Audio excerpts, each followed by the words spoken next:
Consider the current capabilities of some of these AIs. Asking the device to scan all of human writing is essentially possible. People used to fall off their horses frequently in the past, thus I'd want a Shakespearean sonnet written in the vein of Eminem. We failed to take adequate notes, therefore you won't find any mention of it in the literature. In the same manner that you live an extra 30 years in the current period of antibiotics, hospitals, and modern dentistry, it is quite probable that the average number of traffic deaths will reduce if we release AI and have robots drive cars and fly airplanes. Michael Saylor is well known for his knowledge of innovative technologies and the huge opportunity they present to astute investors. He is the creator and executive chairman of MicroStrategy. Saylor has long been famous in the financial community for his remarkable talent to detect revolutionary opportunities, especially in the technology sector. Many Bitcoin enthusiasts know him for his staunch support of the leading cryptocurrency, but that isn't all he does. He was honored with the title of KPMG Washington High-Tech Entrepreneur of the Year in 1996. Afterwards, in 1997, Ernst & Young bestowed a comparable accolade. Among the top 10 entrepreneurs of 1998, he was also honored by Red Herring magazine.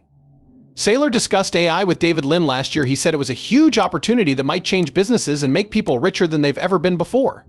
He drew parallels between the exponential rise of AI and other game-changing technologies such as the internet and mobile phones, and stressed the need for early investment to achieve these goals. Despite his continued support for Bitcoin, Saylor views artificial intelligence as the most promising field for business owners, developers, and astute financiers in the modern day. Saylor recently spoke with Graham Stephan and Jack Selby, during which he restated the great opportunities presented by AI and its capacity to revolutionize society in the years ahead. The opportunity for investors to jump in before artificial intelligence utterly destroys and upends current sectors is running out, says Saylor. Arthur C. Clarke has a well-known saying, "As my business went public in 1998, I included it on the reverse side of my initial public offering IPO prospectus." That is the significance of the phrase. When it comes to magic, any technology that is evolved enough is virtually indistinguishable, isn't it? When science fiction meets fantasy, it was the credo of the greats. So what exactly is a magic mirror? When I look in the mirror and speak, someone else responds. So these days it's possible to use an iPad or other Apple computer to zoom in on someone in Singapore, have a conversation, and get a response. Plus, that is becoming increasingly enchanted. The problem arises, though, when they photograph you, insert you into an AI, and then upload your digital self into cyberspace. In addition, the AI I'm chatting with is responding to my gestures. Who am I speaking with? A witch, a demigod, a demon, or a human? Where exactly did science come to a halt? When did the imagination start? Because of that, I decided to found MicroStrategy. We proposed the idea of intelligence pervasiveness. We should all be extraordinarily bright. Imagine I could dematerialize every book ever written and store them all on an iPad. What would happen? 100 million books were just distributed to 8 billion individuals for the price of a nickel. All right, I find that intriguing. Thinking in that way is not linear. That's not very high-level thinking. All right, let's dematerialize all the books and read them all. That's third-order thinking? Plus, I'll give you someone who's read every book in the world as a professor. You can ask them whatever you want, but the first thing they'll ask is if they can print enough volumes to give you a vast library. The publishing of books, though, is incredibly costly for the culture. Not only is it incredibly costly to give them, but they also need you to read them. What if, instead of printing them, the computer read them, and eventually, in terms of the fourth order of business, I would like it if you would simply read all the books, peek over my shoulder, and do what you believe is right. Do you have concerns about putting a great deal of faith in AI?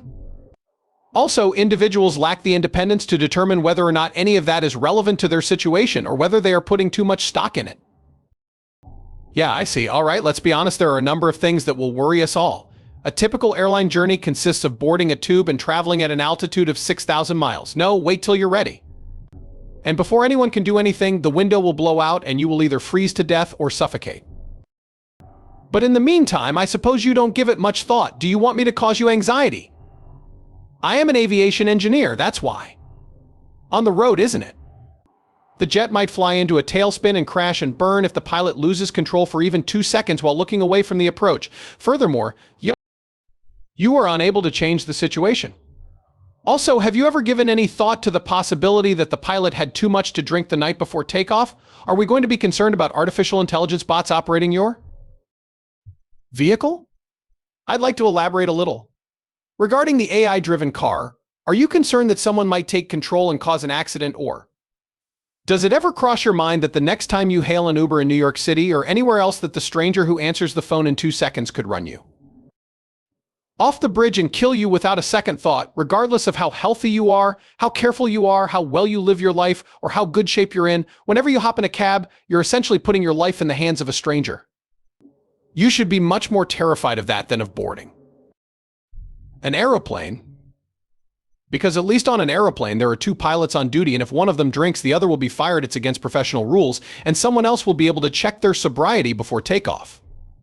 Along with when they pass out, sneeze, or experience a seizure, the plane can be safely landed by another individual. Let me reassign you to that unpredictable Uber in that faraway country with the erratic drivers.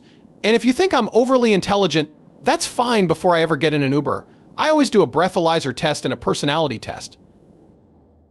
Perhaps you've considered the possibility that the man across the median strip could simply consume some drugs and alcohol and pull this off. Oh my, plus this is all for a reason. Yeah. That is, tragic falls from horses were commonplace in the past. A great deal. We didn't take good records, so it's just not mentioned anywhere. The average life expectancy was 50 years in 1950 when technology was not yet widely used. The average life expectancy in 1770 was 32 years. Some people truly died from malaria, fever, and pneumonia after walking by a swamp and getting bitten by a mosquito. Others perished from just living in a cold house without heat. And many diseases were killing humans long before technology existed. Here we are in the early 21st century, and there are a million things that can worry you. However, if we let AI take control of automobiles and planes, it's highly probable that the average number of traffic fatalities will decrease.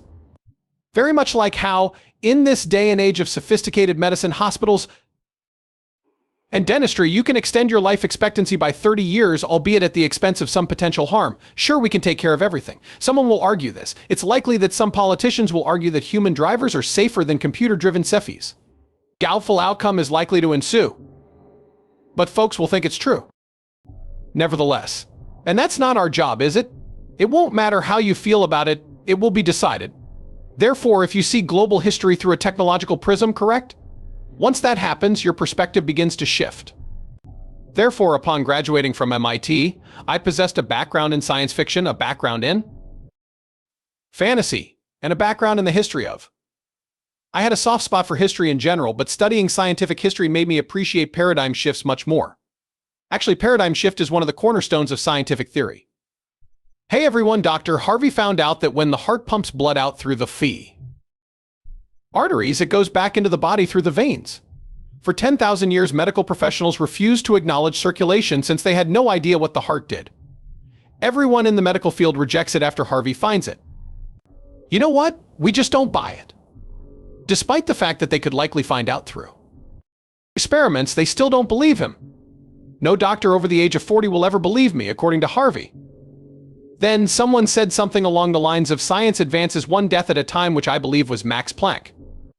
According to Thomas Kuhn, in the framework of scientific revolutions, new paradigm shifts occur when ideas are put forward. For example, the idea that the universe doesn't revolve around Earth, the Copernican revolution, or the idea that small germs rather than spirits or demons cause diseases.